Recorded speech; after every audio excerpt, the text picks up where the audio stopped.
Пролетва реката Брегалница повторно е неровно загадена и представува жариште на опасни болести. Во услови на драстично намалени количини вода кои се испуштаат од полупразната акумулација калиманци, фекалиите кои стекуваат од канализацијата на населените места сериозно ја загадуваат реката, создавајќи непријатна гледка. Поради ваквите состојби, најзагадената река во Източна Македонија ја одбегнуваат спортските риболовци кои велат дека рибите кои се ловат овде практично се неупотребливи за исхрана. Инаку концесијата за риболов на Брегалница на територијата на општина Кочани и Чешиново Блешево уште оваа година ја има риболовното здружение од Виница. Кочанското здружение најавува дека од наредната година ќе го превземе стопанисувањето со риболовот, при што може да се очекува да се поведе поголема грижа за состојбите со реката. Значи, уште оваа година риболовното здружение стопанисува од Виница.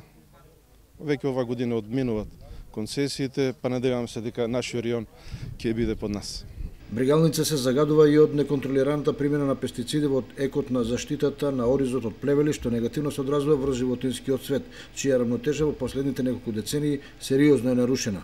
Еколозите алармираат дека делумно или целосно се уништени жабиот и птичиот свет. Рибниот фонд одамна е под минимумот, а некогаш чистото корито со блескави песоци денеска е прекриено со тиња и неразлични предмети кои ги одвраќаат луѓето.